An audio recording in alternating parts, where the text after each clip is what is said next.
शिक्षक दिवस के इस शुभ अवसर पर आप सभी को हार्दिक शुभकामना देते हुए मैं बताना चाहेंगे आपको कि आज हम उस महान शिक्षाविद, दार्शनिक, भारत रत्न सर्वपल्ली डॉक्टर राधाकृष्णन जी की जन्म के अवसर पर शिक्षक दिवस को मनाने के लिए हर्षोल्लास के साथ उपस्थित हुए हैं। आज के समय में उनके जीवन की प्रासंगिकता और बढ़ जाती है। आप लोगों के साथ साथ हम शिक्षकों के भी मार्गदर्शक के रूप में वो सदैव हम सभी का पथ प्रदर्शक करते रहे हैं कि उन्होंने जो हमें मार्ग दिखाया है कि एक शिक्षक अपने प्रतिभा के दम पर भारतीय दर्शन को कहां तक ले जा सकता है। विभिन्न स्थानों पर बड़े बड़े पदों पर रहते हुए, चाहे वो असिस्टेंट प्रोफेसर का पद हो, चाहे वो वाइस चांसलर का पद हो, चाहे वो वाइस प्रेसिडेंट का पद हो, या फिर देश के सर्वोच्च प्रथम नागरिक राष्ट्राध्यक्ष या राष्ट्रपति का पद हो, सभी पदों को सुशोभित करते हुए अपनी विनम्रता, सादगी, धैर्य और निष्ठा का परिचय दिया है। आज तक उनके किसी भी कार्य पर दाग नहीं लगा है। आज के राजनेता हैं, विभिन्न पदों को ग्रहण करते हैं, लेकिन उनका दामन पहले ही कई बार तार तार हो चुका होता है। कोई भी आज उन्हें आइडियल नहीं बनाना चाहता, लेकिन कुछ तो बात रही होगी उनमें कि आज इतने दिनों बाद भी 1888 में उन्होंने जन्म लिया था और आज हम 2024 तक आ गए हैं, लेकिन आज भी उनको हम एक आदर्श शिक्षक, दार्शनिक के रूप में देखते चले आ रहे हैं। हमारे साथ साथ आप लोगों को भी उनके जीवन को आदर्श बनाना चाहिए। कल को आप भी किसी फील्ड में जाएंगे, शिक्षा के क्षेत्र में जाएंगे, राजनीति के क्षेत्र में जाएंगे, विज्ञान के क्षेत्र में जाएंगे, हो सकता है विज्ञान के विद्यार्थी हैं, अंतरिक्ष तक भी पहुंच पाएंगे। लेकिन अंतरिक्ष तक पहुंचने के बाद भी अगर आपके पांव जमीन पर हैं, अगर आप वास्तविकता से परिचित है और अपने मूल को यदि आप याद करके उसके हिसाब से ही जीवन व्यतीत करते हैं, तो निश्चित रूप से हमें कहने में कोई गुरेज नहीं है कि आने वाले दिनों में आप भी महान बनेंगे और लोग हो सकता है कि आपके जन्मदिन को भी उन्हीं के जन्मदिन के रूप में याद करें। क्योंकि कहा गया है कि 3 लोक 9 खंड में गुरु से बड़ा न कोई, करता जो न कर सके गुरु करे सो होय। क्योंकि गुरु से बड़ा कोई भी नहीं। एक बार भगवान सृष्टि के सृजनकर्ता भी विधि के लिखे हुए विधान को टाल नहीं सकते, लेकिन शिक्षक ही ऐसा शख्स है जो आपके चरित्र का निर्माण करके आपके कर्म को एक ऐसी दिशा देगा जिससे आप अपने भाग्य को बनाने में सफल होंगे। उम्मीद है कि मेरी बात आप तक पहुंची होगी, या यूं कहिए कि मैं अपनी बात आप तक पहुंचाने में सफल हो गया हूं आज। वो तभी सार्थक होगा जब वास्तव में आप उस चरित्र को दिखाएंगे और हम सभी का मान बढ़ाएंगे। इन शब्दों के साथ हम अपनी वाणी को विराम देंगे। जय हिंद, जय हिंद। चर्चा हुई है तो हम अब इससे इतर कुछ अलग बात करना चाहते हैं कि सारी बातें हुई हैं, क्यों मनाया जाता है शिक्षक दिवस, किनके जन्मदिन पर मनाया जाता है, वह महान शिक्षाविद थे, सब कुछ। हम यह कहना चाह रहे हैं कि नागपंचमी का पर्व हम लोग मनाते हैं और नागपंचमी के पर्व पर उस दिन नाग देवता को लावा और दूध चढ़ाते हैं और उस दिन हम उनकी खूब पूजा आराधना करते हैं। ठीक, और उसके बाद साल के 364 दिन अगर घर में सर्प निकल गया तो हम डंडा और स्टिक और लाठी लेकर के तुरंत मारना शुरू कर देते हैं। उसी तरह से 5 सितंबर के दिन को शिक्षक दिवस के रूप में सरकारें भी मनाया करती हैं और विद्यालयों में भी शिक्षक दिवस मनता है। लेकिन 5 सितंबर को ये दिन सरकारों के द्वारा कुछ शिक्षकों को, कुछ अवकाश प्राप्त शिक्षक को, कुछ वर्तमान समय में जो शिक्षण कार्य कर रहे हैं, कुछ खास लोगों को बुला करके उनका माल्यार्पण करके, अंग वस्त्र दे करके और मीडिया में चारों तरफ फैला दिया जाता है कि हमने शिक्षक दिवस मनाया, इन शिक्षकों को का माल्यार्पण किया, सम्मान दिया। और उसके बाद साल के 364 दिन वही सरकारें इन्हीं शिक्षकों का शोषण करती हैं और ये शिक्षक पीड़ित होते हैं।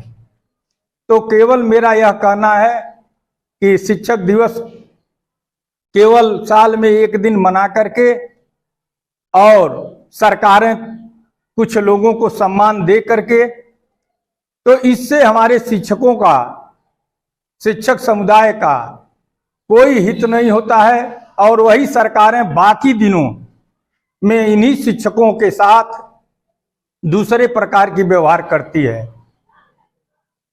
जिस तरह से हम नागपंचमी के दिन नाग देवता को तो पूजते हैं, दूध और लावा चढ़ाते हैं, लेकिन बाकी दिनों हम उनके साथ कैसा व्यवहार करते हैं।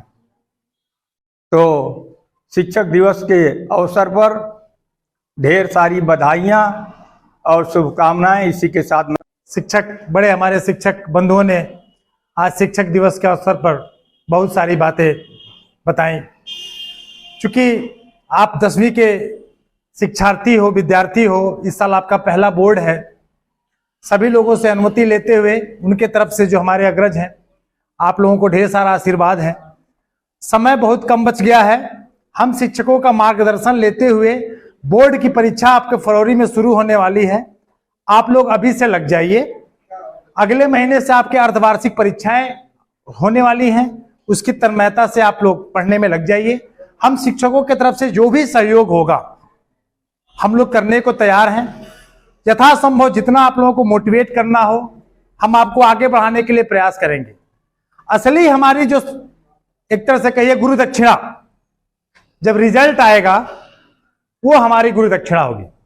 मैं आप लोगों से यह वादा लेना चाहता हूं आज कि आप लोग गुरु दक्षिणा के रूप में अप्रैल मई में जो परिणाम आएगा, कितने लोग 100% देने को तैयार हैं? कितने लोग हाथ खड़ा करिए। कितने लोग आज के दिन यह प्रण लेते हैं कि गुरु दक्षिणा के रूप में हम अच्छा रिजल्ट देंगे? देंगे? आवाज से बोले, देंगे? देंगे? अच्छा रिजल्ट देंगे? चलिए, बहुत सारा आशीर्वाद, ढेर सारी शुभकामनाएं।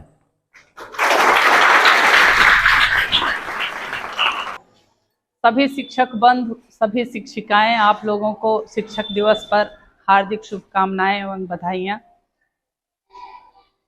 शिक्षक शिष्य को शिक्षा प्रदान करने के साथ साथ उसका चारित्रिक विकास भी करता है, और चारित्रिक विकास की जिम्मेदारी तो शिक्षक की होती है, लेकिन जब बच्चे अनुशासित रहते हैं तभी उनका चारित्रिक विकास हो सकता है, क्योंकि अनुशासन ही हमारे देश को महान बनाता है और यही बच्चे हमारे भविष्य के कर्णधार हैं, हमारे देश के भविष्य हैं। घर में तो प्रथम शिक्षिका माँ होती है। माँ बच्चे का पालन पोषण करती है, जो संस्कार देती है वही बच्चा सीखता है। बच्चा जन्म लेता है तो उसको नहीं पता होता है कि कौन हमसे बड़ा है, कौन हमसे छोटा है, कौन दादाजी हैं, कौन चाचा जी हैं, कौन पिताजी हैं, यहाँ तक उसको नहीं पता होता है। लेकिन माँ ही उसको सिखाती है कि दादाजी का प्रणाम करना है, बड़े लोग आ गए, तुम चारपाई पर बैठे हो, उठ के खड़े हो जाओ। ये संस्कार तो माँ देती है, लेकिन कुछ चीजें रह जाती हैं जो कि हर घरों में माताएं शिक्षित नहीं हैं। नहीं शिक्षा और संस्कार दे पाती हैं, वो बच्चे जब विद्यालय में आते हैं और शिक्षक का सम्मान करते हुए, अनुशासन में रहते हुए शिक्षा ग्रहण करते हैं, तो वो बहुत ही ऊंचाई पर पहुंचते हैं। उनको उन ऊंचाइयों को और अपने लक्ष्य को प्राप्त करने से कोई रोक नहीं सकता है। आज की स्थिति तो हमारी इतनी अच्छी है कि हमारे यहाँ जाति पाति ऊंच नीच सारा भेदभाव समाप्त हो चुका है। एक युग था जिस समय सबको शिक्षा प्राप्त करने का अधिकार नहीं था। जो कहानी तुम लोग सुने भी होगे कि द्रोणाचार्य ने, जो गुरु द्रोणाचार्य थे, उन्होंने एकलव्य को शिक्षा देने से मना कर दिया था और एकलव्य ने शिक्षा ग्रहण कर ली। कैसे? गुरु द्रोणाचार्य की मूर्ति बना के। मूर्ति बनाना आवश्यक नहीं था, ऐसे भी वो सीख सकता था, लेकिन गुरु की मूर्ति बनाने का मतलब बस यही था कि अगर गुरु कुर्सी पर बैठे हुए हैं तो मैं अनुशासन में रह करके शिक्षा ग्रहण करूंगा।